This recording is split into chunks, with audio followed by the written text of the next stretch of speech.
படிக்கிற நேரம் அல்ஹம்து அல்ஹம்து என்ன கருத்து, லில்லாஹி என்ன கருத்து, ரப்பண்டா என்ன கருத்து, இப்படி ஒவ்வொரு வேர்டாக நாங்க படிக்கிறோம்.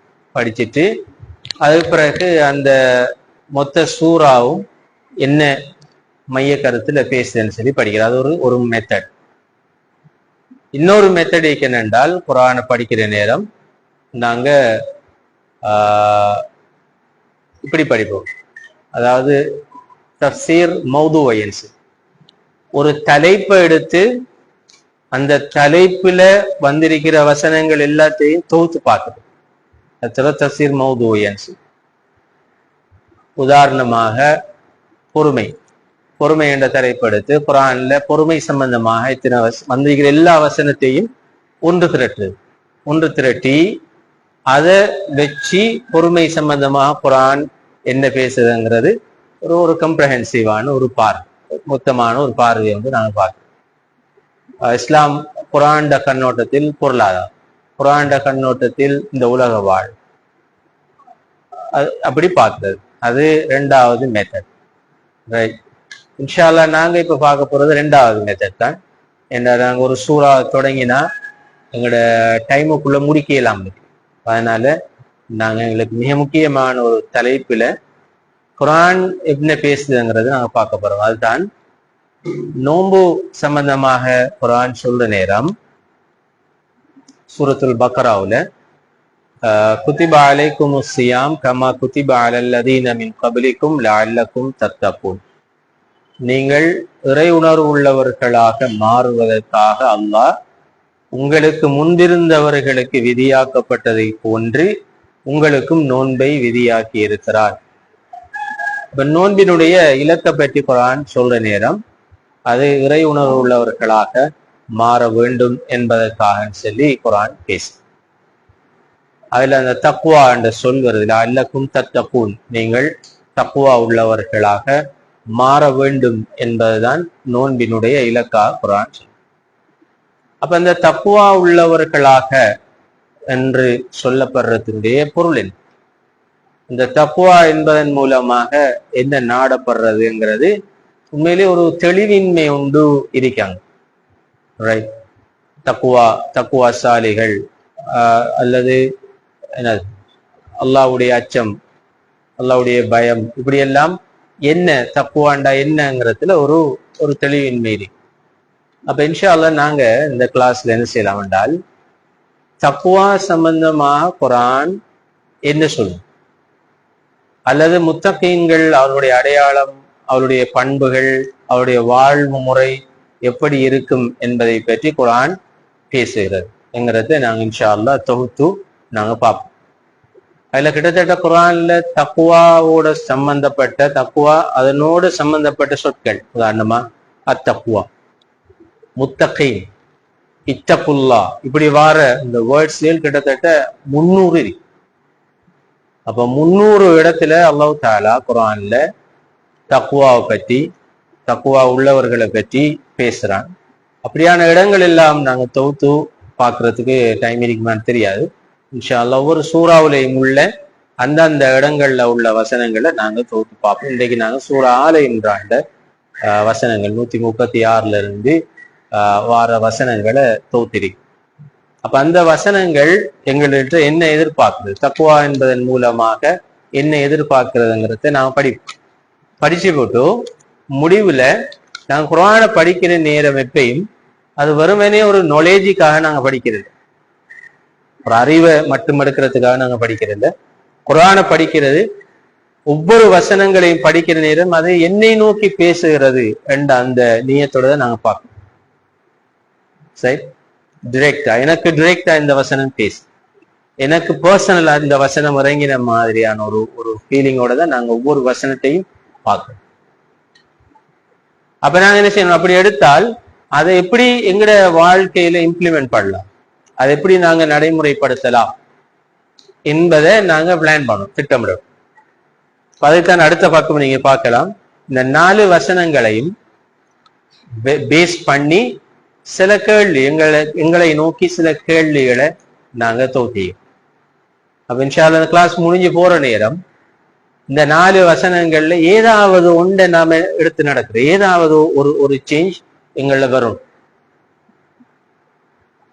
அப்படி ஒரு நியத்தோட இன்ஷா அல்லாஹ் நாங்க இந்த கிளாஸ் எடுப்போம். Right, okay.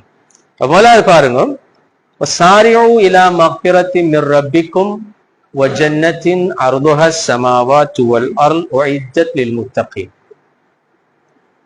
சாரியு என்றால் நீங்கள் விரைந்து செல்லுங்கள், முந்திக் கொண்டு செல்லுங்கள் என்றதான் கருத்து. சாரியு, ரைட். அப்ப நீங்கள் முந்திக் கொண்டு விரைந்து செல்லுங்கள். சாரியோ எதை நோக்கி? இலா மக்ஃபிரத்தின் மிர் ரப்பி, உங்களுடைய ரப்பினுடைய மன்னிப்பை நோக்கியும், ஜன்னத்தின் சுவர்க்கத்தை நோக்கி. அர்துஹா ஸமாவாத்து வல் அர்த், அந்த சுவர்க்கத்தினுடைய விசாலம் அகலம் வானங்கள் பூமியை ஒத்தது. வானங்கள் பூமியை விசாலமாக கொண்ட சுவர்க்கத்தை நோக்கியும் அல்லாஹ்வுடைய மன்னிப்பை நோக்கியும் நீங்கள் விரைந்து செல்லுங்கள் சொல்லிட்டு அந்த வசனம் எப்படி முடியுது? உஇத்தத் லில் முத்தகீன், முத்தகீன்கள் தக்வா உள்ளவர்களுக்காக அது தயார்படுத்தப்பட்டுள்ளது. அப்ப அந்த இடத்துல அந்த தக்வா உள்ளவர்கள் என்ற சொல் அடுத்தவர் அதான் எங்களுக்கு நாங்க ஹைலைட் பண்ண வேண்டிய இடம். ரைட், அந்த இடத்துக்கு வாரத்துக்கு முந்தி இப்படி பார்க்கலாம். நீங்க பாருங்க, சாரியு அண்டிரி, சாரியு, சாரியு என்றால் விரைந்து செல்லுங்கள் என்கிறது பொருள். விரைந்து செல்லுங்கள். இதுல வினை என்னென்றால் அஸ்ரா, அஸ்ரா என்றால் விரைந்து சென்றார். ரைட், அரபு மொழியில இப்படி ஃபார்மேட் வந்தால் ஃபாஅல என்ற அந்த வஸ்ன், ஃபாஅல என்ற அமைப்பு, சாரா, காத்தல, இப்படி இந்த ஃபார்மேட்ல வந்தால் பரஸ்பரம் ஒருவருக்கொருவர் என்ற கருத்து வரும். ரைட், பசாரா என்றால் ஒருவருக்கொருவர் பரஸ்பரம் போட்டி போட்டு கொண்டார். ரைட், காத்தல என்றால் பரஸ்பரம் ஒருவருக்கொருவர் போராடினார். அப்படி என்ன கருத்து என்றால் ஒரு ஆள் அல்லது செய்யல. அஸ்ரா என்றால் ஒரு ஆள், தனியா ஒரு ஆள் போனார். சாரா என்றால் இன்னொரு ஆள் தேர். ரைட், ஒரு கம்படிட்டர் ஒரு ஆள் தேர், போட்டிக்கு ஒரு ஆள் தேர். அதான அப்ப சாரியு இலா மக்ஃபிரத்தின் என்றால் அல்லாஹ்வுடைய மன்னிப்பை நோக்கி நீங்கள் போட்டி போட்டு கொண்டு விரையுங்கள், விரைந்து செல்லுங்கள். அதான் இந்த சொல்லினுடைய பொருள். இரண்டாவது, குர்ஆன்ல நீங்க பார்க்கலாம், நன்மைகள் செய்யறதுக்காக, நன்மை செய்யுங்க சொல்லி தூண்டுறதுக்காக வந்திருக்கிற வசனங்கள்ல இப்படியான வசனங்கள் இருக்கும். பாருங்க, நீங்க சாரியோ போட்டி போட்டுக் கொண்டு செயல்படுங்கள், விரைந்து செல்லுங்கள். அது மாதிரி பாதிரு,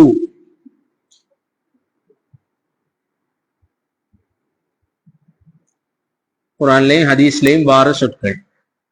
அது மாதிரி ஃபஸ்அவ், ஃபஸ்அவ் இலா திக்ரில்லாஹ், விரைந்து செயல்படுங்கள். அது மாதிரி ஃபஃபிர்ரு,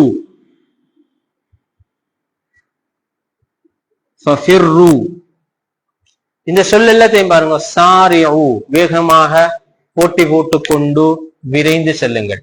அதே கருத்தான் பாதிரு என்றார். ஃபஸ்அவ், சஆ இஸ்ஆ என்றால் ஓடுறது சொல்ல, ஓடினான். சாயி செய்து தொங்கோட்டமா ஓடிதான் சாயி செய்து, அதுக்கு தான் இந்த சொல். அப்ப ஓடி ஓடி செயல்படுங்கள் என்ற கருத்து ஃபஸ்அவ். ஃபஃபிர்ரு, விரண்டு செல்லுங்கள். ரைட், விரண்டு செல்லுங்கள் என்ற கருத்து. இதெல்லாம் குர்ஆன் பாவிச்சிருக்கிற நற்செயல்கள், மறுமைக்கான செயல்பாடுகளை பொறுத்தவரைக்கும், நற்செயல்களை பொறுத்த வரைக்கும் நீங்கள் இப்படி வேகமாக விரைந்து செயல்படும். அதே நேரம் குர்ஆன்ல உழைப்பு சம்பந்தமாக, சம்பாதிப்பு சம்பந்தமாக வார நேரம் வந்திருக்கிற வசனங்களை பார்த்தால் ஃபம்ஷு ஃபீ மனாகிபிஹா, அது மாதிரி ஃபந்தஷிரு,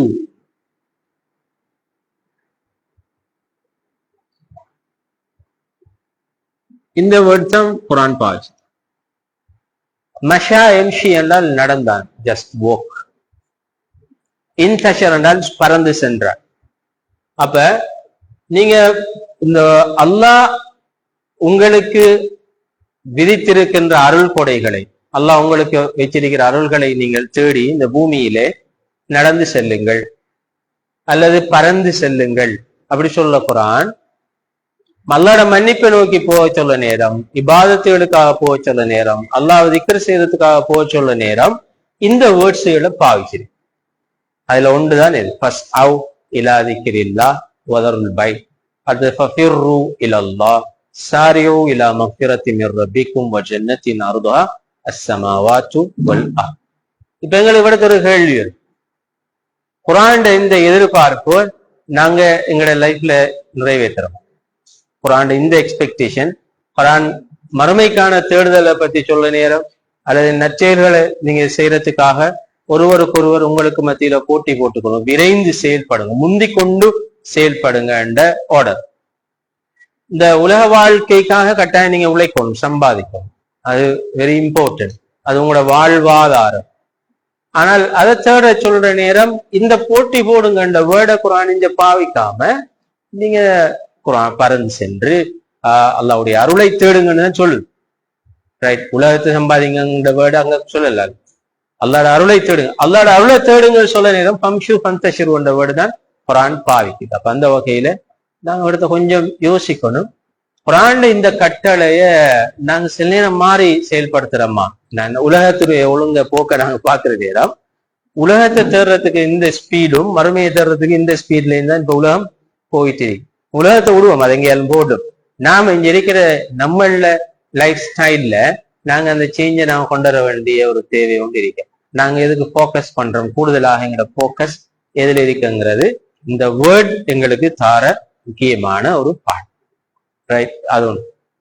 ரெண்டாவது, இந்த வசனத்துல பாருங்க, நீங்க அல்லாஹ் தஆலா சாரிஉ இலா மக்ஃபிரத்தின் மிர் ரப்பிக்கும் வ ஜன்னah, எங்களுடைய எல்லாரையும் அல்டிமேட் கோல் வந்து சொர்க்கம் தான்.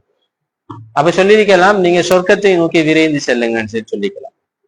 அதுக்கு முன்னுக்கும் மன்னிப்பண்டு ஒன்றை கொண்டாந்து கூட்டிக்கனே, அல்லாஹ்வுடைய மன்னிப்பை நோக்கி நீங்க விரைந்து வாருங்க. இப்ப என்னென்றால் அல்லாஹ்வுடைய மன்னிப்பண்டு உண்டு, மனிதன் என்ற வகையில நாங்க தவறு செய்வோம், பாவம் செய்வோம். சரி, அது யதார்த்தமான இந்த வசனத்துல அது வருது.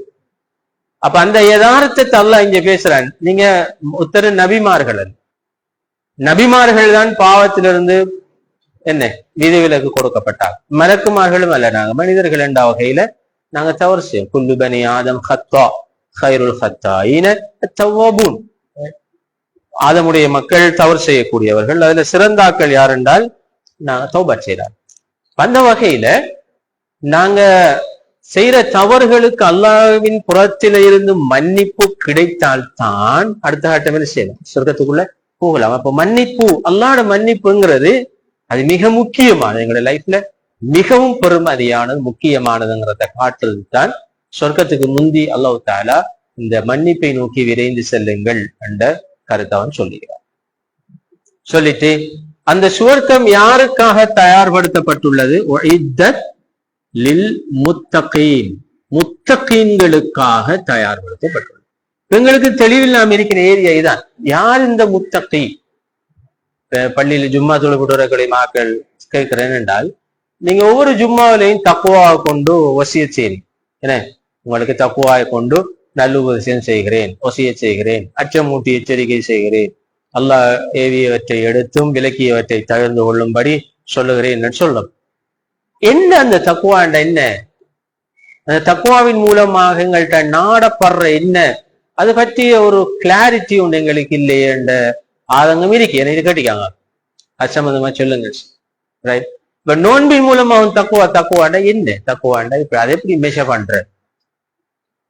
நம்ம முடிய தக்குவா நீட்ட வந்திருக்காங்கிறது எப்படி நாங்க மெஷர் பண்றோன்ற ஒரு பிரச்சனைக்கே இல்லையா இருக்கு. அந்த வகையில தான் குரான் கண்ணோட்டத்துல தக்குவா குரான் இப்படி அணுகிறதுன்றது தான் நாங்க பார்க்கணும். அந்த வகையில முத்தகீன் என்றால் யாரு என்று சொல்லி அதுக்குரிய டெபினிஷனை சொல்லுது குரான். இது ஒரு வகையான, இதுதான் முடிஞ்ச முடிவுங்கிறது இல்ல, இது ஒரு வகையான விளக்கம், குரான் சொல்ல விளக்கம். இப்ப இந்த வசனத்துல குரான் தக்குவாசாலிகளுடைய பண்புகளை பற்றி சொல்லு. இன்ஷா அல்லாஹ் நாங்க அடுத்த கிளாஸ்ல அடுத்தது படிப்போம். இந்த கிளாஸ்ல நாங்க பாக்குற தக்குவாசாலிகள் சூரத்து ஆல இம்ரான்ல சொல்லப்படுற இந்த பண்புகள் என்ன. அப்படி பண்புகளை சொல்ற நேரம் குர்ஆன் அல்லதீன அல்லதீன தோஸ் ஹூ முத்தகீன் என்றால் யாரு? ரைட், அல்லதீன என்று பாய், அல்லதீன என்று பாய். அதுக்கு முந்தி இந்த சொல்லுக்குரிய விளக்கத்துக்கு நாங்க வருவோம். அத்தக்குவா என்றால் இதுல வேர்ப் வந்து இத்தகா, இத்தகா என்ற வேர்ப். அப்படி என்றால் தவிர்ந்து கொண்டான் என்ற கருத்து. தவிர்ந்து கொண்டான், பயப்பட்டான், இதுதான் அதுல கருத்து. அப்ப அதன் மூலமாகத்தான் அந்த அந்த கருத்துற பேஸ்ல தான் தக்குவா என்றால் அல்லாஹ்வுடைய அச்சம் என்ற கருத்து இருக்கு.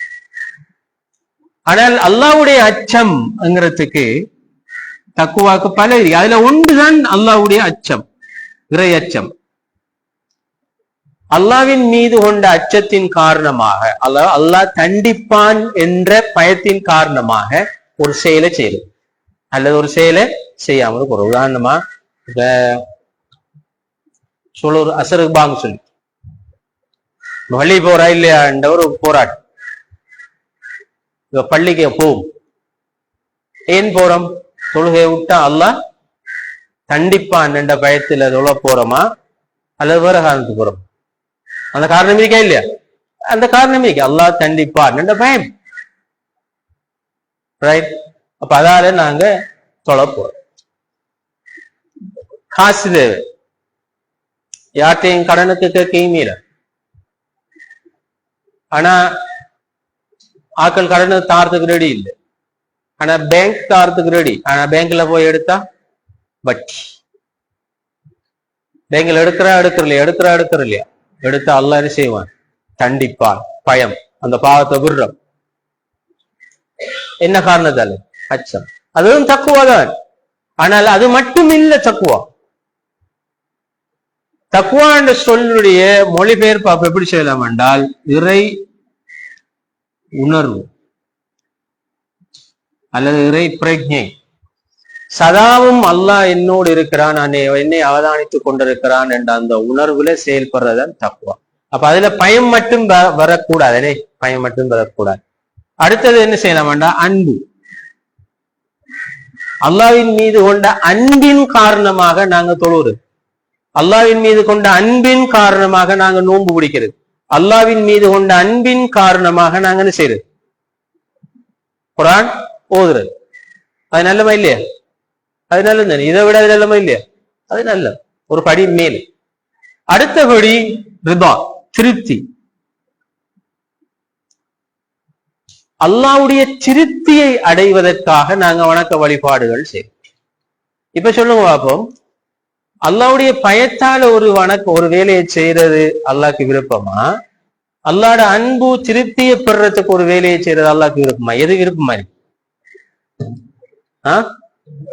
திருப்தியை பெறதுதான் விருப்பமா? இவனே பயத்துல செஞ்சால் அதுல ஒரு பெர்ஃபெக்ஷன் இருக்காது. ஒரு பயத்துல, உதாரணத்து பயத்துல போய் நீங்க தொழுவுன்னு வைங்களேன், அல்லாஹ் கண்டிப்பா என்ற பயத்துல போய் தொழுவு. அது எங்கேயும் தொழலாம், வீட்டையும் தொழுவீங்க. என்ற கடனை முடியணுமே, அசர் தொழுவ முடியும். அப்ப வீட்டையும் சொல்லுவோம், அப்படி இல்லாட்டி பள்ளியிலையும் போய் தொழுவோம். அந்த தொழுகை எத்தனை நிமிஷம் இருக்கு? மிச்சம் டைம் எடுத்து தொழுவோமா? சரே இல்ல, 3 நிமிஷம் 4 நிமிஷத்துல தொழுவு முடிச்சிடும். இப்ப அல்லாஹ்வோட அன்பு, ஒரு திருப்தி, அல்லாஹ்வோட ஒரு மஹப்பத்தை நான் பெறணும், அல்லாஹ்வின் மீது நானும் அன்பு செலுத்தணும், அல்லாஹ்வும் அன்பு செலுத்தணும், அல்லாஹ்வை நானும் பொருந்தி கொள்ளணும், அவனும் பொருந்தி கொள்ளணும், அவன் எனக்கு செஞ்சிருக்கிற நியமத்துக்களுக்காக நான் ஷுக்ர் செய்யணும். இந்த நோக்கத்துல நான் தொழுதேன் என்றால் இந்த தொழுகையை பர்ஃபெக்ட் ஆகிக்குமா இல்லையா? ரூஹானியத்தை உண்டு அதுல இருக்குமா இல்லையா? இருக்கு, நிச்சயம். அதான் தக்குவான்னு சொல்ல. இதெல்லாம் உள்ளடங்கினதுதான் தக்குவா. அப்ப அந்த தக்குவா என்று சொல்ற நேரம் அவடத்துல அல்லாஹ்வோட சம்பந்தம் உண்டு, அவர்த்த என்ன செய்யும்? வரணும். அல்லாஹ்வோட சம்பந்தம் உண்டு, எங்களுக்கு வரும். அப்ப அப்படியான இறை உணர்வு உள்ளவர்களுக்கு தான் அல்லாஹ் தஆலா சுவர்க்கத்தை தயார்படுத்தி வச்சுக்கிறான். இப்ப அல்லாஹ் என்ன சொல்லலாம்டா இந்த வசனத்துல அவங்களோட பண்புகள் எப்படி இருக்கு ஏண்டா அதை வச்சுதான் நாங்க மெஷ பண்ணலாம். ஏன்னா இது என்ன சொன்னதெல்லாம் எங்களோட உள்ளுணர்வோடு சம்பந்தப்பட்டது. உள்ளுணர்வோடு சம்பந்தப்பட்டது. இன்னும் குர்ஆன் சொல்ல போறது என்னென்றால் எங்களோட செயல்பாடுகளோடு சம்பந்தப்பட்ட. அப்ப தக்குவா உள்ள ஒரு ஆள்கிட்ட அது எப்படி அவர செயல்ல அது வெளிப்படும். அதான் எங்களுக்கு தேவை உண்மையா. இப்ப ஈமான அளக்கலாமா, தக்குவா அளக்கலாமா? உங்கள்ட்ட இப்படி ஒரு கேள்வி கேட்டா குர்ஆன் மூமீன்களை பற்றியும் சொல்லுது, முத்தகீன்களை பற்றியும் சொல்லுது. ரெண்டுக்கும் இடையில வித்தியாசம் இருக்கா இல்லாட்டி ரெண்டும் உண்டா? மூமின் முத்தகீன், மூமீன்கள் ஈமான் கொண்டவர்கள் தக்குவாசாலி, ரெண்டுக்கும் இடையில வித்தியாசம் இருக்கு.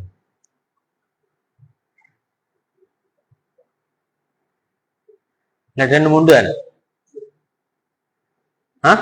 என்ன வித்தியாசம் இருக்கு? அப்படின்னா என்ன வித்தியாசம்? எது எது பெருசு ரெண்டுலையும்?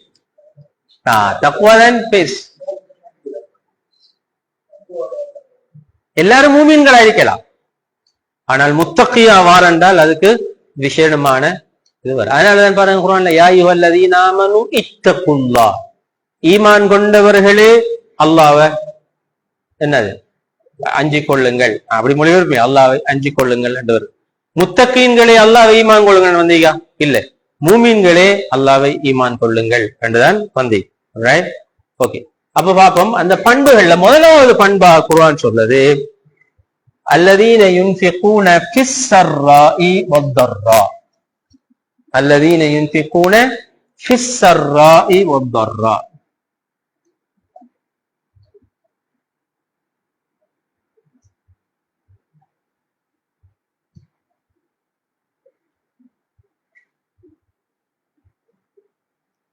அவர்கள் இந்த ரெண்டு நிலைகளும் சர்ரா தர்ரா என்ற ரெண்டு நிலைகளிலும் செலவு செய்வார். தன்னுடைய அல்லாஹ் அவர்களுக்கு கொடுத்த செல்வத்திலே இருந்து செலவு செய்வார். என்ன இந்த ரெண்டு சொல் சர்ரா தர்ரா? சர்ரா என்றால் செல்வ நிலை, அவர்கள்ட்ட வசதி வாய்ப்பு இருக்கிற ஒரு செல்வந்தமான நிலை, அந்த நிலையிலையும் அவர்கள் செலவழிப்பார்கள். தர்ராங்கிறது ஏழ்மை நிலை, ஏழ்மை நிலை. செலவழிப்பார்கள், அவர்கள் அல்லாஹ்வுடைய பாதையில செலவழிப்பார்கள். ரெண்டு நிறைய குர்ஆன்ல வசனம் வருது, செலவழிக்க தூண்டி நிறைய வசனம் வருது. அலிஃப் லாம் மீம் ஆரம்ப வசனமே அலிஃப் லாம் மீம் ஸாலிகல் கிதாப் லா ரைப ஃபீஹி ஹுதல் லில் முத்தகீன் என்று சொல்லி வாரத்திலேயும் அல்லதீன யுமினூன பில் கைபி வ யகீமூன ஸலா வ மிம்மா ரஸக்னாஹும் யுன்ஃபிகூன், நாங்கள் அவர்களுக்கு கொடுத்தவற்றிலிருந்து செலவழிப்பார். செலவழிப்பதை பத்தி நிறைய சிறப்பான ஹதீஸில் வந்து. ஆனா இந்த இடத்துல அப்படி பார்க்கிற நேரம் செலவழித்தல், அல்லாஹ்வுடைய பாதையில செலவழித்தல் என்று பார்க்கிற நேரம் எங்களுக்கு உடனடியாக எங்களோட மைண்டுக்கு வார கருத்து என்ன? ஆறு செலவழிக்கணும்? வயசானார், அதாவது வசதியானார், கோடீஸ்வரர்கள் தான் செலவழிக்கணும், அப்படிதான் நாம நினைச்சுக்கிறீங்க. ஆனால் குர்ஆன் என்று சொல்லுது என்னென்றால் உங்களோட செல்வந்த நிலையில நீங்க இருந்தாலும் நீங்க செலவு செய்யுங்க, ஏழ்மை நிலையில் இருந்தாலும் செலவு செய்யுங்க. செலவு செய்தல் என்பது உங்களுக்கு ஒரு சந்தர்ப்பம் வந்தா செலவு செய்யல. புயல் அடிச்சத்தான் செலவு செய்யல, அப்படியா? சுனாமி அடிக்குங்காலும் காத்திக்கிறா செலவழிக்க இல்ல. செலவழித்தல்ங்கிறது உங்களோட வாழ்வுல இரண்டரை கலந்த ஒரு விஷயம் வரைக்கும். உங்களோட தொழுவை மாதிரி, உங்களோட நோம்பு மாதிரி, உங்களோட குர்ஆன் திலாவத் மாதிரி அது செலவழித்தல்ங்கிறது ஒரு இபாதத்தாக இருக்கும்.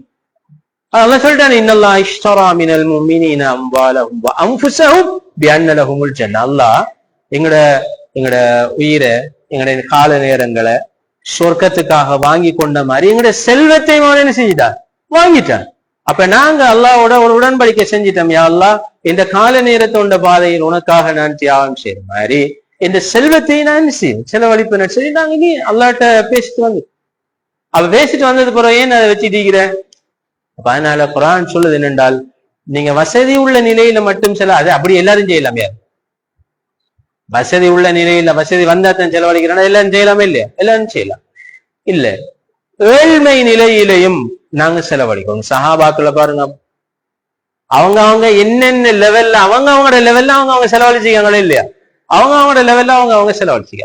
உதாரணமா தபூக் போராட்டத்துக்காக ரசூலுல்லாஹி ஸல்லல்லாஹு அலைஹி வஸல்லம் சஹாபாக்கள்கிட்ட ரைட் மன் ஜஹஸ ஜைஷல் உஸ்ரதி ஃபலஹுல் ஜன்னah, யாரு தபூக் போராட்டத்துக்காக தந்த செல்வத்தை கொண்டாந்து தாராரோ அவருக்கு சொர்க்கம் சொன்ன உடனே அபூபக்கர் என்ன செஞ்சார்? ஓடி போய் எல்லாத்தையும் கொண்டாந்தாரா இல்லையா? இல்ல. உமர் ரலியல்லாஹு அரவாசி, உஸ்மான் ரலியல்லாஹு மொத்த போராட்டத்துல 3/1 பங்கை பொறுப்படுத்தார். இவங்க எல்லாம் வசதியான சஹாபாக், சரியான. அப்ப வசதிக்காரர்கள் கொடுக்காங்க, ஓகே கொடுக்கட்டும், அவர் கொடுக்கட்டும், பேர் கொடுக்கணும், அந்த ஆஜியார் கொடுக்கட்டும், இந்த ஆஜியார் கொடுக்கட்டும். நாமளும் லிஸ்ட் போட ஆஜியார் மாதிரி லிஸ்ட தனியாக போட்டு எடுக்கிறோம். ஆனால் அங்க வேற மாதிரி நடந்துச்சு. அங்க ரைட் எல்லாரும் கொடுத்து கொஞ்சம் வசதி குறைஞ்ச சஹாபாக்கள் சைட் ஆகி பாத்துக்கு இருந்தா எல்லாரும் கொண்டு வந்து கொடுக்குறாங்க, கொண்டு வந்து ஹுமீது ரைட். அப்ப ஒரு சஹாபி இருந்தார், அவர் ரூட்டோடி போய் அவருக்கு ஏதாவது ஒரு கண்ட்ரிபியூஷன் செய்யணும். அவர் ரூட்டோடி பார்த்தா ஒண்ணும் இல்லை, ஒரு கைப்பிடி முழுக்க ஒரு ஃபுல் இப்படி ஒரு கைப்பிடி ஈச்சம்பழம் இருந்துச்சு ரைட். அவ்வளவு ஈச்சம்பழத்தை கொண்டு வந்து கொடுத்து யாரோ சொல்ல, என்னங்க நீங்க இந்த போராட்டத்துக்கு வச்சுக்கோங்க. அவர் சும்மா இருந்துக்கலாமே, நம்மளுக்கிட்ட ஒண்ணும் இல்லை, வசதியானாக்கள் கொடுக்காங்க போட்டு மனுஷன் அப்படி இல்லை. அவர அளவுல அவர கண்ட்ரிபியூஷன் அவர் செஞ்சார். இன்னொரு சஹாபி இருந்தார் ரைட், உல்பா இப்னு ஸைத் ரலியல்லாஹு அன்ஹு. அவர் ஊட்டவன ஒண்ணும் இல்லை, ஊட்ட அவருக்கு என்ன ஒரு கண்ட்ரிபியூஷன் செய்யும். அவருக்கு ஒரு கவலை வந்துட்டு பல்லாட்டு துவா கட்டு, அல்ல என்கிட்ட இன்றைக்கு கொடுக்கறதுக்கு ஒன்றும் இல்லை, ஆனா நான் கொடுக்கணும் இந்த போராட்டத்துல எந்த கண்ட்ரிபியூஷன் ஒன்று இருக்கணும் ஏதாவது, அதால எனக்கு ஒன்றும் இல்லை, ஆனா எந்த மானம் மட்டும்தான் எனக்கு. எனவே என்னுடைய மானத்தை உன்னுடைய பாதையில நான் சதக்கா கொடுப்பேன் சொல்லி கொடுக்குறேன். அப்படி என்ன கருத்து? ஏன் அப்படி என்ன கருத்து? அவரை மானத்தை சதக்கா கொடுத்துட்டார். இதுக்கு பிறகு அவரை யார் மானம் வாங்கப்படுத்தினாலும் அவங்களுக்கு என்ன செய்யாது, பாவம் பெறாது. ஏண்டா இவர் மானத்தை தர்மம் செஞ்சுட்டார் அல்லாஹ் பாதை. இல்லைனா இவரை பத்தி யார் புறம் பேசினாலும் சரி, யாரு இவரை பத்தி குறை சொன்னாலும் சரி, இவருக்கு அது பாதிப்பு இல்லை, கலைச்சாளுக்கும் பாதிப்பு இல்லை. அவர்கிட்ட மானம் இல்லை. அவர் அந்த நோக்கத்துல சொன்னா நான் சதக்கா கொடுத்துட்டேன். ரசூலுல்லாஹி ஸல்லல்லாஹு அலைஹி வஸல்லம் எல்லாம் முடிஞ்சது பிறகு இரவு வந்து கேட்டார், மனில் முத்தசத்திக் பியரதி, தன்னுடைய மானத்தை அல்லாஹ்வுடைய பாதையில சதக்கா கொடுத்தாள் யாரு? இவர் பயந்து வைத்தார். சரி, என்ன புலையா செஞ்சிட்டோமோ, என்னையாலும் ரசூலுல்லாஹ் என்ன ஏச போறாருன்னு சொல்லி பயந்து கையசிக்கினார். அப்புறம் ரசூலுல்லாஹ் சொன்னார், இன்னல்லாஹ கபில சதகத்தக், அல்லாஹ் தஆலா உங்களோட சதக்காவை கபூல் செஞ்சுட்டான், ஏற்றுக்கொண்டார். மைண்ட பாருங்க, சஹாபாக்கள் இல்லாட்டியும் நாம ஏழு ஒதுங்கி இருக்க அவங்களோட கண்ட்ரிபியூஷன் அவங்க செஞ்சாங்க. அதான் சொல்ல எந்த நிலையிலையும் எங்கள்கிட்ட ஒரு பழக்கமா வரணும்.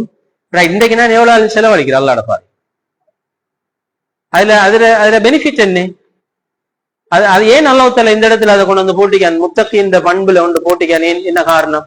ஏனென்றால் இந்த உலக பற்று எவன் உள்ளத்துல இருக்கோ, உலக பற்று உலக ஆசை நிறைஞ்சு போய் இருக்கிறவன் செலவழிக்கணும். உலக ஆசை குறைஞ்ச அந்த மறுமையோட அட்டாச்மெண்ட் கூடினவன் என்ன செய்வான்? செலவழிப்பார். அந்த உலக பற்றுங்கிறது ஏழோட மனசுலயும் என்ன செய்யும்? இருக்கும். அவரை குடிசை அவர உள்ளத்துல கடுமையா இருக்கும். அவரை சுரட்ட சில நேரம் அதை விளக்க அவர் விரும்ப மாட்டார்.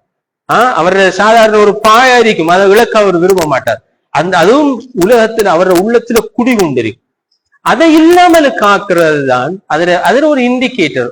மறுமை பற்றிய ஒரு சரியான நம்பிக்கையும் அதற்கான தயார்படுத்தலோடையும் இருக்கார் என்கிறதுக்குரிய சரியான இண்டிகேட்டர் தான் அவர்கிட்ட இந்த பணத்துல ஒரு ஆசை, ஒரு விருப்பம் இருக்காது, மோகம் இருக்காது.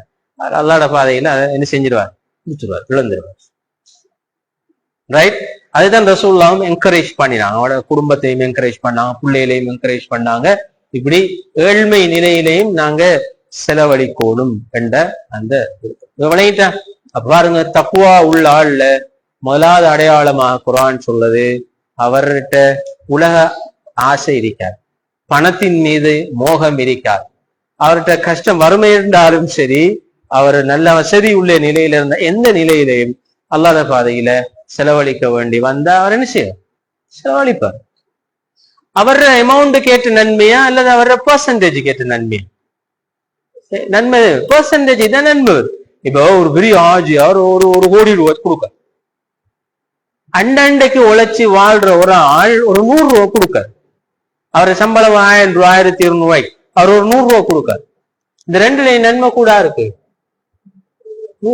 சபக்க திர்ஹம் உண்மையா திர்ஹம், மறுமையில 1,00,000 திர்ஹம் செலவழித்தால விட 1 திர்ஹம் செலவழித்தால் சொர்க்கத்துக்கு முந்தி போய்த்துருவார். ஏன்? இவர்கிட்ட இருந்தது 2 திர்ஹம், அதுல 1 கொடுத்தார். என்ன வீதம்? 50 வீதம். மற்றவர் அவருடைய பணத்திலிருந்து எடுத்தார் சின்ன பெர்சன்டேஜ். அல்லாஹ்தான் பாப்பா. அதான் நல்லா இந்த சொல்ல என்னடா, நீங்க செலவழிக்கிறதுக்கு செல்வந்தர்களாக கோடீஸ்வரர்களாக இருக்கணும் என்ற தேவை இல்லை. நீங்க எந்த நிலையிலும் என்ன செய்யலாம், செலவழிக்கும். அதுதான் ஒரு இறை உணர்வுள்ளவர்களுடைய பண்புன்னு சொல்லி மௌலாஷ். 2வது பாருங்க, ஒல் காதிமீனல் கைல், அல் காதிமீனல் கைல், கோபத்தை அடக்குபவர்கள். இந்த தொழுபவர்கள், நோன்பு குடிப்பவர்கள், குர்ஆன் ஓதுபவர்கள், திக்ர் செய்பவர்கள், அவர்கள் தான் தக்வாசாலிகள் என்ற இந்த இது குர்ஆன் நான் சொல்ல, இந்த வசனம் இல்லையே. குர்ஆன் தான் இந்த சூரத்துல் ஆல இம்ரான் சொல்லு. அந்த ஆக்களை பத்தி பேசவே இல்லை குர்ஆன் இடத்துல, இந்த இடத்துல பேசல.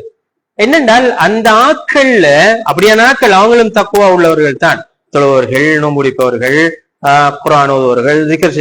அது அந்த அந்த அமல்கள்ல விளைவாக இந்த செயல்கள் அவர்கிட்ட என்ன செய்யும், வரும். சும்மா அமல் செஞ்சிருந்தா காணுமா? இல்லை. அந்த அமல்கள் மூலமாக இந்த விளைவுகள் வரும். அவர் அல்லாஹ்வுடைய பாதையில செலவழிக்கக்கூடிய ஆளா இருக்கணும். இப்ப ஸ்கூலுக்கு ஊட்ட 150 ரூபாய் தந்தா 100 ரூபாய் சாப்பிட்டு விட்டு 50 ரூபாய் சதக்கா செய்யலாமா? இல்லையா?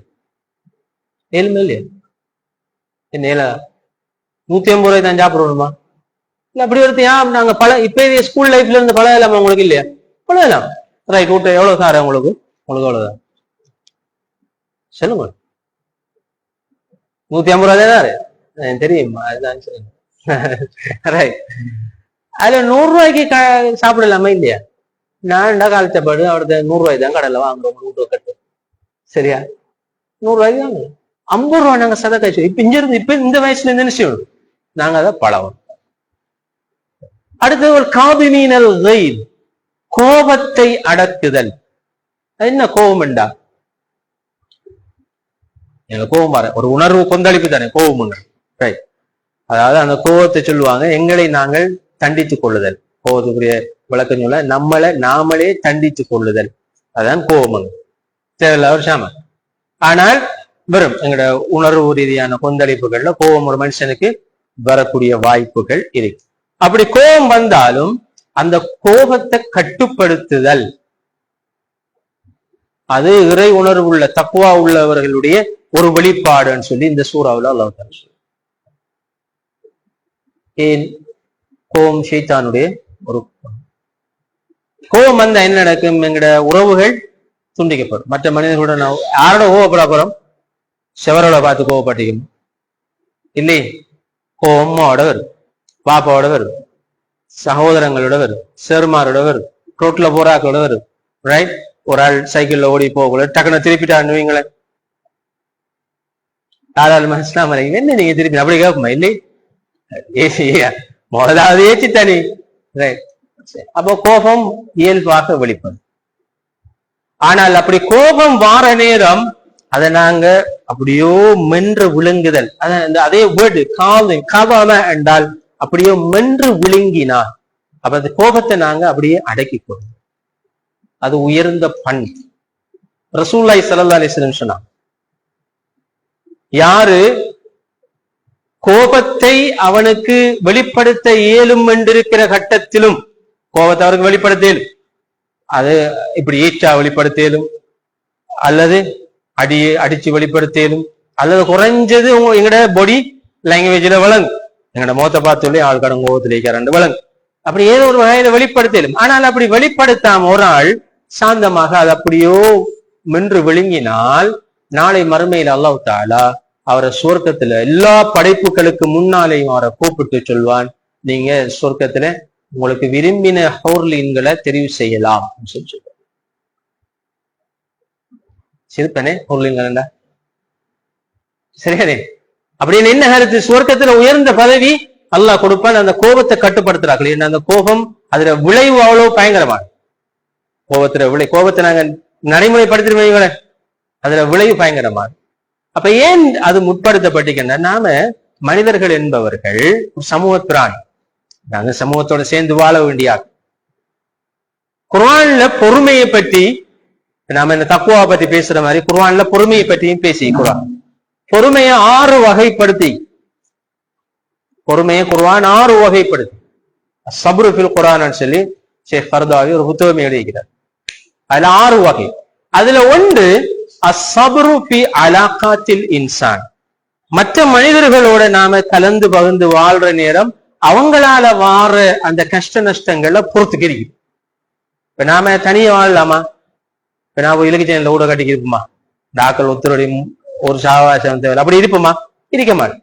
நாம ஊட்டரிக்கணும். அப்ப ஊட்டரிக்கிறேன்டா உமா பாபாவோட இருக்கணும், கணவனோட இருக்கணும், இல்லாட்டி மனைவியோட இருக்கணும், சகோதரங்களோட இருக்கணும், பக்கத்து வீட்டுக்காரர்களோட இருக்கணும், குடும்பத்தோட இருக்கணும், ஸ்கூலுக்கு போன டீச்சர்ஸோட இருக்கணும், பிள்ளைகளோட ஃப்ரெண்ட்ஸ்மாரோட இருக்கணும்.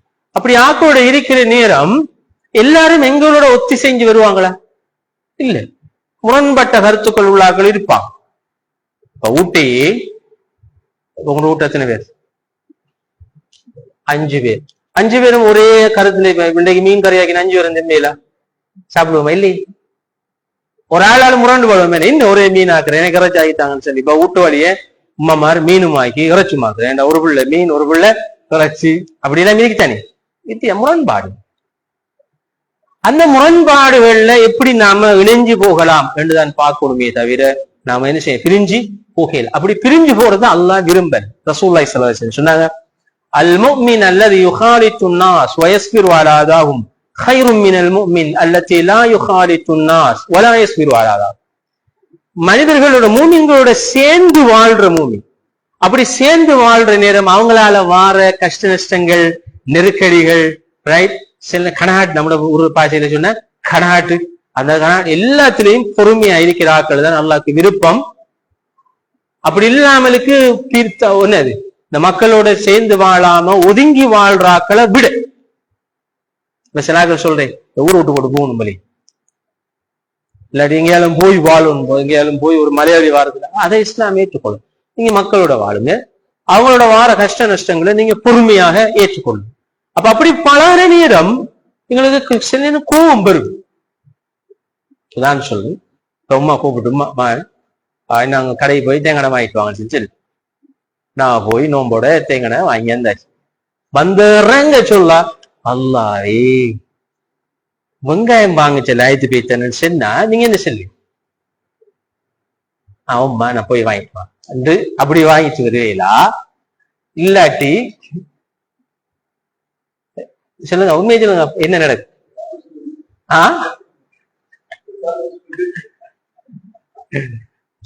தேங்காய் போட்டு பறக்கு வேற. ரைட், இல்லாட்டி இந்த தேங்காய் என்னது இந்த வெங்காயம் போட தேவையில்லை, இன்றைக்கு நீங்க யாருக்கு நான் திங்க இன்னையாலும் ஒரு முருகல் ஒன்று வரும், கோவம் வந்துருமாடும். அது மாதிரி தான் கணவன் மனைவி கிடையாது, அது எல்லாருக்கும் மேல அப்படியே முரண்பாடு. அப்படியான சந்தர்ப்பங்கள்ல நாங்க எந்த அளவுக்கு கோபத்தை கட்டுப்படுத்துறோமோ அது இறை தக்குவாவுடைய ஒரு வெளிப்பாடு. பாருங்க, பண்பு மாற்றத்தை தெரிஞ்சக்கூடாது. இதை சொல்ல பர்சனல் டிரான்ஸ்பர்மேஷன், தனிப்பட்ட எங்களோட வாழ்க்கையில வார அந்த மாற்றங்களை தான் தக்குவா எங்கள்கிட்ட எதிர்பார்க்க. இதுல அடுத்த கட்டம் சில நேரம் கோபத்தை கட்டுப்படுத்தலாம். அடுத்த கட்டம் வல் ஆஃபீன அனின் நாஸ், வல் ஆஃபீன அனின் நாஸ், மக்களை மன்னித்துவார். மக்களை, இந்த மக்களை என்று சொல்லுது. அப்ப யாரா இருந்துச்சு, அது முஸ்லீமா இருக்கலாம், நான் முஸ்லீமா இருக்கலாம், ஆணா இருக்கலாம், பெண்ணா இருக்கலாம், ஃப்ரெண்ட்ஸா இருக்கலாம், யாரா இருந்தாலும் சரி, அவங்களால எங்களுக்கு ஏதும் வந்தால் அதை மன்னிச்சு வருது. மன்னிச்சு வருது. கோபத்தை அடக்குறல் என்பதும் மன்னிச்சு விடுதல்ங்கிறது சமனா இல்ல. கோபத்தை அடைக்கிற வச்சுக்கலாம், ஆனா கோபத்தை அடக்கினாலும் சில நேரம் உள்ளுக்கு என்ன செய்யும், அந்த கோபம் இருக்கும். அதுவும் விதிக்கப்படாது. ஆளை மன்னிச்சு விட்டு விளையினா. அப்ப உள்ளத்துல இருக்கிற அந்த பாரத்தை என்ன செஞ்சிடும்? எடுத்துரும். கோபத்தோட இருந்தால் நாங்களாவே எங்களோட உள்ளத்துக்கு ஒரு 500 கிலோ பாரத்தை ஏற்றி வச்ச மாதிரி, இப்ப கையில ஒரு 2 கிலோ 5 கிலோ பாரத்தை வச்சுக்கிட்டு இப்படி நிப்போமா? எவ்வளவு நேரம் நிக்கலாம்? சும்மா நிக்கல. கை எப்படி சும்மா நிக்கல, வெயிட் கூடும். அதே பாரத்தை நாங்க உள்ளத்துல நிறைய வச்சுக்கிறோம். அவரை பற்றி, இவரை பற்றி, இவன் இப்படி செஞ்சிட்டான், அவன் அப்படி செஞ்சிட்டான், இதெல்லாம் மனசுல வச்சுக்கிட்டு இருந்தோம் என்றால் நம்மளுக்கு நாங்க மென்டலி அப்நார்மல் ஆயிடும். சைக்காலஜிக்கல் ப்ராப்ளம்ஸ் நிறைய பேர். அப்ப அது ஒரு பிரச்சனை. ரெண்டாவது, இந்த மன்னித்தல்ங்கிறது ஒரு உயர்ந்த ஒரு பண்பு. உயர்ந்த ஒரு பண்பு, சாதாரணமாக இது தக்வாவில உயர்ந்த இடத்துல இருக்கிறார்கள்ல ஒரு பண்பாக குர்ஆன் இதை சொல்லும். மன்னித்தல்ல இன்னொரு கட்டம் இருக்கு. இப்ப இதை சொல்றது அல் ஆஃபீன் அனின் நாஸ்ங்கிறது அல் ஆஃபு. அல் ஆஃபு. இதுல அடுத்த கட்டம் இருக்கிறது. குர்ஆன் சொல்றது அஸ்ஸஃப். அஸ்ஸஃபு என்று ஃபஸ்ஃபஹ் சஃப்ஹல் ஜமீல் என்று வரும் குர்ஆன். அவல் யஃபு வல் யஸ்ஃபஹு அலா யுஹிப்பு அன் யக்ஃபிர அல்லாஹு லஹு. அப்படி ஒரு வசனம் குர்ஆன். ஃபல் யஃபு வல் யஸ்ஃபஹு, அவர்கள் மன்னித்து, வல் யஸ்ஃபஹு, சஃபஹ என்றாலும் மன்னித்தான். அதுல கருத்து என்றால் அந்த மன்னிப்பு எப்படியான மன்னிப்பு என்றால் அவரை பற்றி எந்த விதமான ஒரு எண்ணமும் மனசுல இருக்காது. அது தமிழ்ல எப்படி சொல்றாங்க? அதை புறக்கணித்தல். என்ன ஞாபகம் அப்படி சொல்லாதீங்க. என்ன ஜலூன் ஓகே, நம்ம மனசுக்கு எடுத்தாதே. அப்படி மனசுக்கு எடுக்காமல் விடுதல், அதான் சஃபு. இதுதான் உயர்ந்த இடம். ஃபர்ஸ்ட் இடம் காலிமீனல் கைல், கோபத்தை நாங்க அடக்கி வச்சுக்கணும். ஆனா கோபம் இருக்கும் மனசுக்குள்ளே, அடக்கி வச்சுக்கணும். அதுல செகண்ட் லெவல் ஆஃபு, ஆளை மன்னிச்சு விடுறது. மன்னிச்சு அவரை பத்தி அல் அசஃப் என்றால் அதை கணக்கெடுக்காமலுக்கு அது நெவர் மைண்ட், அது ஒரு மெட்டரே இல்லை. இப்ப அந்த வசனம் அவர்கள் மன்னித்து அதனை கணக்கெடுக்காமல் விடட்டும். அலா, அப்படி மன்னித்து கணக்கெடுக்காமல் விட்டால் அலா யுஹிப்பு அன் யக்ஃபிர அல்லாஹு லக், அல்லாஹ் எங்களை என்ன செய்வான்? மன்னிப்பான். இந்த வசனம் யாருக்கு தெரியுமா? அபூபக்கர் ரலியல்லாஹு. அபூபக்கர் ரலியல்லாஹுட மகள் ஒரு ஆளுக்கு எதிராக ஒரு குற்றச்சாட்டு, அவாண்டம் சுமத்தினான். யார் அந்த மகள்? ஆயிஷா ரலியல்லாஹு. ரைட். அது ஒரு போராட்டத்துக்கு ரசூலோட போற நேரம், அவ லேட் ஆனதால இன்னொரு சஹாபியோட அவ இட்டு கட்டினான். அப்ப இட்டு கட்டினோடனே ரசூலுல்லாஹி ஸல்லல்லாஹு அலைஹி வஸல்லம் ஆயிஷானை அவரை வீட்டை அனுப்பிவிட்டாங்க. அப்ப அபூபக்கர் ரலியல்லாஹு விட்ட மகள் வீட்டை இப்படி ஒரு அவப்பேரோட வந்திருக்கிறது. வாப்பாக எப்படி நோக்கி பாருங்க. அவர் கடும் காவல். ஒரு மாசமா மகளை பார்க்க அவருக்கு அழுகு. இந்த அவப்பேரை சூட்டின ஆக்கள் ஒருத்தரும் வெளியில இருந்து வந்த ஆக்கள் இல்ல. அதுல பிரதானமான பங்கெடுத்தவர் மிஸ்தஹ் இப்னு அசாத்தான் சொல்லி ஒரு மிஸ்தஹ் இப்னு அசாத். அவர் யாரென்றால் அபூபக்கர் ரலியல்லாஹு அன்ஹு அவங்களோட கஃபாலாவுக்கு அவருக்கு மாதம் அவருக்கு டொனேஷன் கொடுக்குறது. ஸ்காலர்ஷிப் கொடுக்குற, காசு கொடுக்குறேன். அப்படி மாதம் ஸ்காலர்ஷிப் கொடுக்குற ஒரு ஆள் தான் மிஸ்தஹ் இப்னு அசாத். எப்படி வளர்த்தகிடா மார்பில வாஞ்சன்னு சொல்லுமே. அப்ப அபூபக்கர் ரலியல்லாஹு அவருடைய காசுல இவர் வளர்ந்துகிட்டு அவருக்கு எதிராக, அவர் மகளுக்கு எதிராக குற்றஞ்சாட்டு. அப்படி அப்ப அவர் முடிவெடுத்தார், இவருக்குரிய பேமெண்ட்ஸை ஸ்டாப் பண்ணும், நிப்பாட்டுவோம் சொல்லி முடிவெடுத்தார். ரைட். அப்பதான் குர்ஆன் வசனம் இறங்கிச்சு, அப்படி முடிவு எடுக்கல, அப்படி முடிவு நீங்க எடுக்க கூடாது. அப்படி எடுக்காம நீங்க என்ன செய்யுங்க? வல்யஃபு வல்யஸ்ஃபஹு, அவங்கள மன்னிச்சிருங்க. அவங்களோட செயல்ல அவங்களுக்குரிய அவங்க மன்னிச்சு நீங்க உங்களோட வேலையை நீங்க செய்யுங்க. அபூபக்கர் ரலியல்லாஹு செய்யுங்க. உடனே அந்த கணத்திலேயே அவங்களை அப்படியே மன்னிச்சு விட்டார். அப்படி லேசா மன்னிக்கலாமா? நாம என்ன செய்வோம்? ஓகே, என்ன செய்யறேன்? குர்ஆன் சொல்லுது நான் மன்னிக்கேன், ஆனா அது மறக்காது. அப்படி சொல்லுவோமா இல்லையா? சஃப் என்றால் மன்னித்து மறத்து அப்படி விடுறது, மன்னித்து மறந்து விடுற, அதுக்கு மைண்ட்லயே வச்சு அதை பத்தி அது யோசனைக்கே வரப்படா. அந்த நிலைக்கு நாங்க வரலாமா? லேசில கஷ்டம். உதாரணத்துக்கு ஒரு படி உங்களுக்கு பட்ட பேர் சொல்லிட்டான்னு வைங்களேன், எத்தனை மாத்தைக்கு மனசுல அது தக்கி அடிச்சுக்கிறீங்களா இல்லையா? இல்லாட்டி சேருட்டு உங்களை பத்தி பிள்ளையா கோல் காவிட்டான்னு வைங்களா, சேர் உங்களுக்கு கூப்பிட்டு அடிச்சு போட்டார். அவனை பத்தியும் சேரை பத்தியும் உங்களுக்கு மைண்ட் எவ்வளவு இருக்கு? லேசில மறக்கலாமா? லேசில மன்னிக்கலாமா? மன்னிக்கல. ஆனால் தக்குவாண்ட நிலையை நீங்க அடையணுமாக இருந்தால் என்ன செய்யணும்? மன்னிச்சுதான் நீங்க மன்னி. இந்த அப்ப பாருங்க, அப்பம் அல்லதீன யுன்ஃபிகூன ஃபிஸ் ஸர்ரா வத்-தர்ரா, செல்வ நிலையிலும் ஏழ்மை நிலையிலும் செலவழிப்பாங்க. அடுத்தது கோபம் வந்தால் அதை அடக்கிக் கொள்வாங்க. அது அடுத்த கட்டம், அடக்கிறதையும் தாண்டி அவர்கள் மனிதர்களை மன்னிப்பாங்க. மன்னிச்சு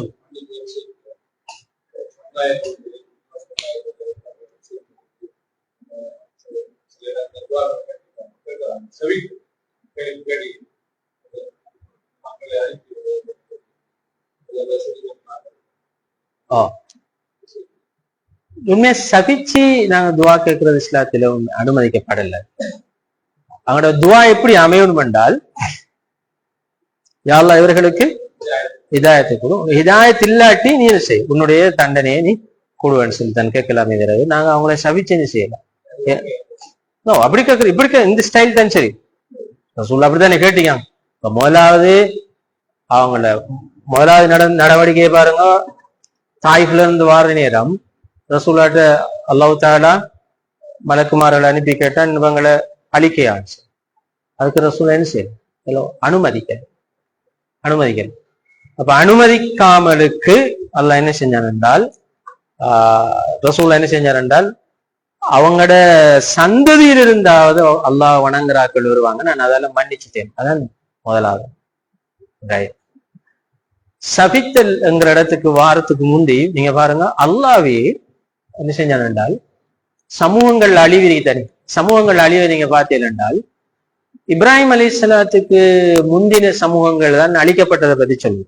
ஆது சமூகம், சமூது சமூகம், லூத் சமூகம், நூஹ் அலைஹிஸ்ஸலாத்து சமூகம் அழிக்கப்பட்டது. அந்த அழித்தலும் கூட அது ஒரு வகையான அல்லாஹ்வுடைய நீதியைத்தான் காட்டும். என்ன நீதி என்றா, அவங்கள தண்டிக்கணுங்கிறதுக்காக, அவங்களை இந்த உலகத்திலிருந்து அப்புறப்படுத்தணுங்கிறதுக்காக என்பதை தாண்டி ஈமான் கொண்ட ஆக்கள் பலவீனமானார். நீண்ட காலமா அந்த பொறுமையில அவங்க வெற்றி கொண்டாங்க. இப்ப இந்த ஈமான் கொண்ட ஆக்களுக்கு இவங்களால அச்சுறுத்தல், அவங்கள பாதுகாக்கிறதுக்கு என்ன செஞ்சு அல்லாஹ் அவங்கள அழிச்சார். பிறகு இப்ராஹிம் அலைஹிஸ்ஸலாத்துக்கு பிறகு என்ன நடந்துச்சு என்றால், ஈமான் கொண்டாக்கள் அந்த நம்பர்ஸ் என்ன செஞ்சு கூடிச்சு. அப்ப அவங்களால ஒரு சவாய் பண்ணலாம், பாதுகாக்கலாம் என்ற கட்டம் வந்தது பிறகு அந்த அழித்தலுங்கிறது எல்லாம் என்ன செஞ்சுட்டார்? இல்லாமலுக்கு ஆகிட்டார். அப்படி இருக்கிற நேரம் நாங்க அவங்களை அழிக்க சொல்லி துவா கேட்கறதுன்றது அது நியாயம் இல்லை. சரி, ஆனா அவங்களுக்குரிய நாங்க எங்களுக்கு வெற்றியை வேண்டி துவா கேட்கலாம், வெற்றியை வேண்டி எங்களை பலப்படுத்தப்படி துவா கேட்கலாம், அவங்கள பலவீனப்படுத்த சொல்லி துவா கேட்கலாம். சரியான அப்படித்தானே? அவங்கள உள்ளத்துல பயத்தை போட சொல்லணும், அவங்கள பலவீனப்படுத்த சொல்லி துவா கேட்கலாம். சவிச்சு அவங்களை அழிக்க சொல்லி துவா கேட்கிறங்கிறத விட நாங்க முஸ்லிம்கள் என்ற வகையில இவங்களுக்கு இனி ஹிதாயத்தை கொடுவோம், நேர்வழியை கொடுவோம்னு கேட்கிறதா. அனின்னாஸ், இது மூன்றும் மனிதர்களோடு சம்பந்தப்பட்ட பண்பு, சக மனிதர்களோடு சம்பந்தப்பட்ட பண்பு. அடுத்த பண்பு நாங்க குயிக்க முடிக்கணும். அடுத்த பண்பு என்னென்றால், வல்லதீன இதா ஃபஅலு ஃபாஹிஷத்தன் அவ் ஸலமு அன்ஃபுஸஹும், அவர்கள் மானக்கேடான செயல்கள், மொழிபெயர்ப்பில் பாருங்க, மானக்கேடான செயல்களில் ஈடுபட்டால் அல்லது அவர்கள் தங்களுக்கு தாங்களே அநியாயம் இழைத்துக் கொண்டால் என்று. உண்மை அந்த ஃபாஹிஷா என்று சொல்லும், தங்களுக்கு தாங்களே அநியாயம் இழைத்துக் கொண்டவர்கள் என்று சொல்லும் நாட வாரது என்னென்றால் பெரும்பாவம். அந்த முத்தகீன்கள் அடுத்த வெளிப்பாடு எப்படி இருக்கும் என்றால், அவங்க மனிதர்களா தனிப்பாங்க, மலக்கண்ட ஸ்தானத்துக்கு போக மாட்டாங்க, ரசூல்மார்களுடைய ஸ்தானத்துக்கு போக மனிதர்களா இருப்பாங்க. அப்ப அவங்களோட வாழ்க்கையில என்ன செய்யும்? பாவங்கள் நடக்கும். ஆனால் அந்த பாவங்கள் அல்லாஹ் எப்படி அறிமுகப்படுத்துறான் என்றால், அந்த பாவம் அவர்களுக்கு அவர்களை அநியாயம் செய்து கொள்வதை போல். அந்த பாவம் செய்யறதெல்லாம் அல்லாஹ் கொண்டு நடக்க போறல, அதுல விளைவு யாருக்கு வரப்போகுது? எதைக்குத்தான் இல்லுண்டை தொழாமல் கூடுறேன் நான் ரெண்டா அல்லாஹ் என்ன எனக்கு குறைய போதா? இல்ல. இப்ப வாப்பா அடிச்சா நில்லுங்க, நான் இனி பள்ளி போக மாட்டேன், வாப்பா என்ன எனக்கு பிரச்சனையா? இல்ல. அதுல விளைவு யாருக்கு? நம்மளுதான். அதுல விளைவு நம்மளுதான். அப்ப அதனால ஒரு ஆள் நன்மை செஞ்சாலும் அதுல விளைவை அவர் தான் அனுபவிப்பார், ஒரு ஆள் பாவம் செஞ்சாலும் அதுல விளைவை அவர் தான் அனுபவிப்பார். அப்ப அந்த வகையில குர்ஆன் இந்த இடத்துல அறிமுகப்படுத்த என்னென்றால் அவுதலமு அன்ஃபுஸஹும், பாவம் செய்வதன் மூலமாக தங்களுக்கு தாங்களே அநியாயம் செய்து கொண்டவர்கள். ரைட்? அப்படி இருப்பாங்க. ரெண்டு கேட்டகரியில இருப்பாங்க. ஆக்கள் பாவம் செஞ்சாக்கு பெரும் பாவம், என்ன சொல்றது, பெரும் பாவம். சிறு பாவங்கள் செஞ்சா அது நாங்க என்னது, ஒரு தலைவிழி வந்தாலும் அந்த பாவம் மன்னிக்கப்பட்டுருமா இல்லையா? இடறி விழுந்தாலும் அந்த பாவம் மன்னிக்கப்பட்டுருமா இல்லையா? காலில் ஒரு முள்ளு தைச்சாலும் அந்த பாவம் மன்னிக்கப்பட்டுருமா இல்லையா? மன்னிக்கப்படும். இங்க குர்ஆன் சொல்றது பெரும் பாவங்களை பொறுத்த வரைக்கும் பெரும் பாவம் நடக்கலாம். ஆனால் அப்படி நடந்தால் அவங்களுடைய நிலைப்பாடு எப்படி இருக்கு? எப்படி இருக்கு? ஒன்று, முதலாவது நிலைப்பாடு ஜக்கருல்லாஹ், உடனே அல்லாஹ்ட ஞாபகம் அவங்களுக்கு வரும். ரைட்? ஜக்கருல்லாஹ், அல்லாஹ்ட ஞாபகம் வந்தா என்ன நடக்கும்? அடுத்த கட்டம் ஃபஸ்தக்ஃபரு லிதுனூபிஹிம், அவங்களோட பாவங்களுக்கு அல்லாஹ்விடத்துல இஸ்திக்ஃபார் கேட்பாங்க. ரைட்? இரண்டாவது. மூன்றாவது கட்டம் வமை யுக்ஃபிரு ஸுனூப இல்லல்லாஹ், அல்லாஹ் செய்யற வேற யார் பாவங்களை மன்னிக்கிறது? அப்ப அல்லாஹ்ட்ட அவங்க மன்னிப்பு கேட்கணும். பாவம் செஞ்சு போட்டு உமாட்ட போய் சொரியுமா நான் இனி செய்ய மாட்டேன்னு சொல்லி சரி வருமா? இல்ல. உமாக்கு ஏதாவது பிழை செஞ்சா நாங்க உமாட்ட போய் மன்னிப்பு கேட்கணும். சகோதரங்களுக்கு செஞ்சா சகோதரர் மன்னிப்பு கேட்கலாம். நான் தொழில் அம்மா சாரி நான் இனி தொழுது உமாட்ட சொல்லி சரி வருமா? யார்கிட்ட கேட்கணும்? அல்லாஹ்ட்ட தான் கேட்கணும். வமை யுக்ஃபிரு ஸுனூப இல்லல்லாஹ். ரைட்? சொல்லி போட்டு அல்லாஹ் சொல்றான் வலம் யுஸிர்ரு அலா மா ஃபஅலு வஹும் யஅலம். அடுத்த நிபந்தனை என்னென்றால் அவங்க தெரிஞ்சு கொண்டு அந்த பாவத்துல என்ன செய்யலாம், பிடிவாதமாக இருக்கக்கூடாது. என்ன சொல்ல வர, இப்ப சிலாக்கள் அவங்க இந்நேரம் பார்த்தாலும் தௌபா, பாவத்தை செய்யற தௌபா செய்யற, பாவத்தை செய்யற தௌபா செய்யற, பாவத்தை செய்யற தௌபா செய்யற. இந்த ஆக்கள் இல்லை. என்ன அவரு தெரியும் பாவம் உண்டு. அல்லாஹ் தௌபா. கிட்டத்துல ஒரு ஆளோட பேசி சொன்னார், ஒரு பொலிட்டீஷியன் அவரோட பேச்சு சார் நீங்க இப்படி இப்படி எல்லாம் புல செஞ்சிருப்பீங்க, நீ இப்ப எப்படி அதுக்கு மன்னிப்பு எல்லாம் கேட்ட மாதிரி தானே அல்லா தௌபாவை வச்சிருக்காரு. தௌபா எவ்வளவு மிஸ் அண்டர்ஸ்டாண்ட் பண்ணியாங்க பாருங்க. பாவத்தை ஹோல்சேலா செஞ்சு உடனே சரி ஒரு தௌபாவோட செய்வோம், அப்படி இல்லை. அதுதான் குர்ஆன் சொல்லும், தவறு செய்யற நேரம் உடனடியாக அவருக்கு அல்லாஹ்வுடைய ஞாபகம் வந்து அவர் என்ன செய்வார், பாவத்தை விட்டு தவிர்த்து. இரண்டாவது, ஒரு பொழுதும் அவர் தெரிந்து கொண்டு பாவத்துல பிடிவாதமாக இருக்க மாட்டார். இது முத்தகையுடைய அந்த பண்பு. அப்ப எத்தனை பண்புகள் வந்திருக்கு? மொத்தமாக 4 பண்பு வந்திருக்கேனே. தௌபா. அப்படியே நாட்கள் உலாயிக்க ஜஸாஉஹும் மக்ஃபிரத்தும் மிர் ரப்பிஹிம் வ ஜன்னah. அப்ப அல்லாஹ் தஆலா இந்த தலைப்புல சொன்னதை திருப்பி கொண்டார.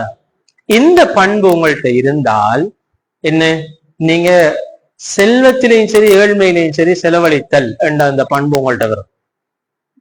அப்ப நீங்க இந்த உலக ஆசை இல்லாத ஆள் என்ற அர்த்தம். இரண்டாவது, மக்களோட நல்ல முறையில் நடக்கணும். மக்களோட நல்ல முறையில் நடக்க என்றால் பொறுமையை அறிக்கணும், மன்னிக்கணும். அப்படி இல்லாட்டி ஒவ்வொரு நாளும் சண்டையாதன், ஒவ்வொரு நாளையும் சண்டையும் மனத்தாவங்களும் திரும்புற பக்கம் எல்லாம் கோவிச்சவன் தான் இருப்பான்.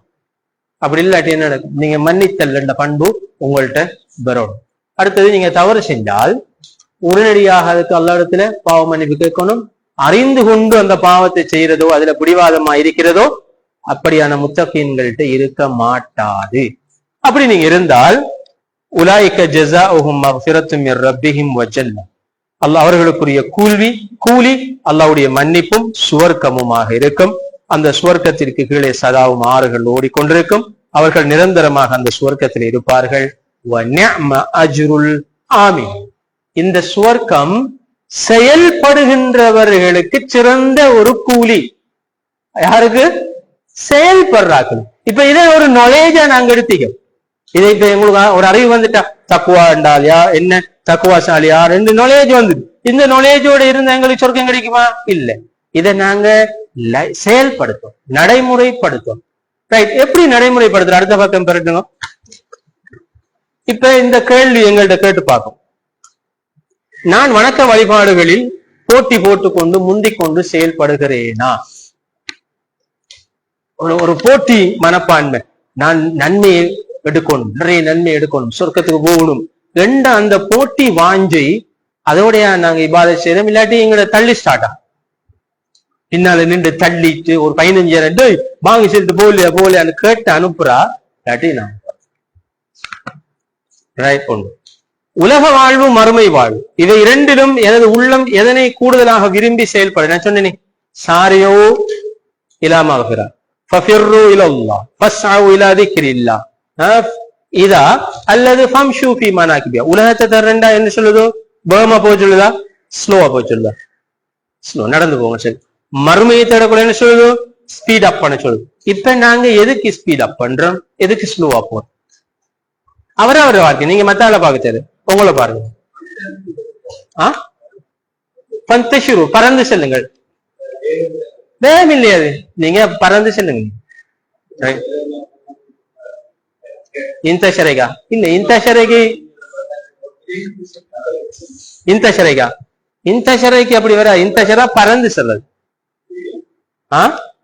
இப்படி இப்படி போறோம். ரைட். ஏழைகளுக்கு உணவளித்தல் என்ற பண்பு எங்களிடத்திலே உள்ளது. அதாவது உணவளிக்கிறதுக்கு புயல் ஒன்று அடிக்கணுமா, அல்லது ஏதாவது டிசாஸ்டர் வந்தா தான் நான் வீட்டுக்கு ஒரு பார்சல் வாங்குறதும் இல்லாட்டி காசு சேர்க்கிறதுமா, அல்லது அது இந்த வாழ்வுல அன்றாட பழக்க வழக்கங்கள்ல ஒன்றாக அது இருக்கணுமா? ரைட். எனது குடும்பத்தில் உள்ள பொருளாதார நெருக்கடி உள்ளவர்கள் பற்றிய அறிவு என்னிடத்தில் இருக்க. நாங்க தூரத்துக்கு போறதுக்கு முந்தி எங்களை சுற்றி இருக்கிறார்கள், எங்களோட குடும்பத்தில் இருக்கிறார்கள். யாரு ஏழைகள், யாரு கஷ்டப்படுறார்கள், யாரு வீட்டு அடுப்பெரிய இல்ல, யாரு வீடு இல்லாம இருக்கா, யாரு அனாதை இருக்கா, அந்த தெளிவு எங்களுக்கு வேணுமா இல்லையா? அடுத்து, எனது பக்கத்து வீட்டில் உள்ள ஏழைகளின் பசியை அணைப்பதற்கு நான் ஏதாவது சில நேரம் நாங்க வெளியில ட்ரை பண்ணுவோம். கம்பளைக்கு பார்சல் போகும், ஆனா பக்கத்து வீட்டுல சாப்பிடாம இருக்காங்கிறது எங்களுக்கு தெரியாம இருக்கிறேன். அப்ப நாங்க கட்டாயம் பக்கத்து வீட்டை நாங்க கட்டாயம் பார்க்க வேண்டிய தேவை. அடுத்த, கோபம் வரும்போது முதல் தடவையிலே நான் அதை அடக்கி கொள்கிறேன். இந்த வேர்டை பாருங்க, ஃபர்ஸ்ட் டைம் கோபம் வந்து ஏசி போட்டு அதுக்கு பிறகு சாரி என்ன நீங்க அப்படித்தான் கொஞ்சம் முன் கோபம் ஒரு அடங்கிடும் அப்படி சொல்லலாம். அப்படி ரைட், அது இல்லை. இப்ப கோபத்துல 3 வகை இருக்கே. ஒரு ஆளுக்கு வேகமாக கோபம் வரும், வேகமாக தனியும். ரைட், வேகமாக கோபம் வரும், லேட்டாய் தனியும், லேட்டாய் கோபம் வரும், வேகமாக தனியும், லேட்டாய் கோபம் வரும், லேட்டாய் தனியும். இப்படி கோவக்காராக்கள் இருக்கு. அதுல ஆக சிறந்தவர் யாரு? லேட்டாய் கோபம் வரும், வேகமாக தனியும். சொல்ல அலா ஹைருக்கும் சரி பத்தியுல் கதபி வ சரிஉல் ஃபை. அதுல சிறந்த ஆள் ஆரென்றால் கோபம் லேசில வராது.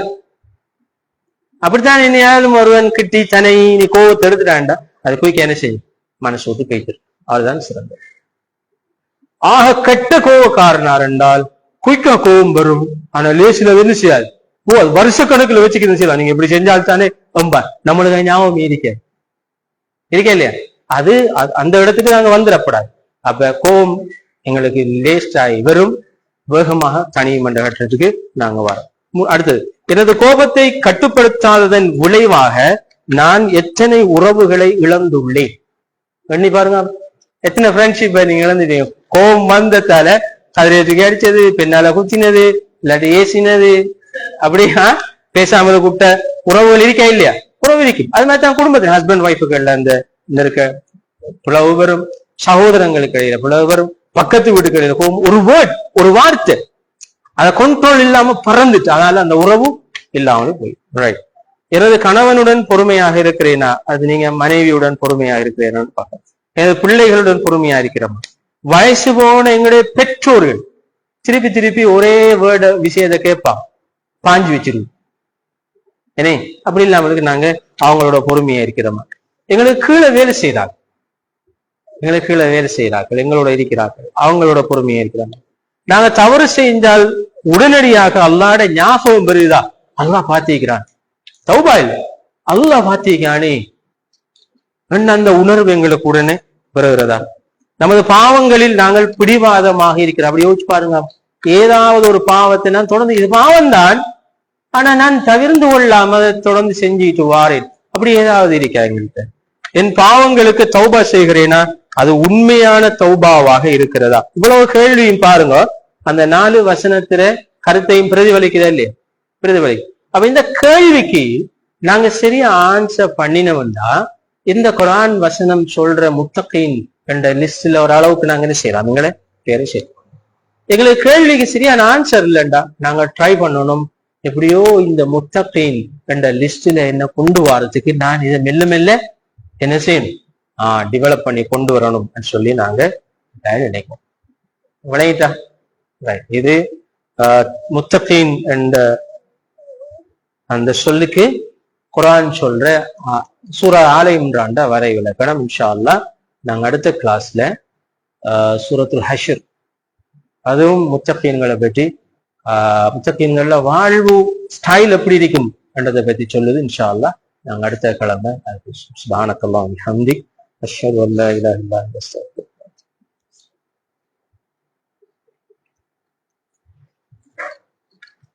சாரி, உன டைமை கூட எடுத்துட்டு லேட் ஆகி தொடங்கினதால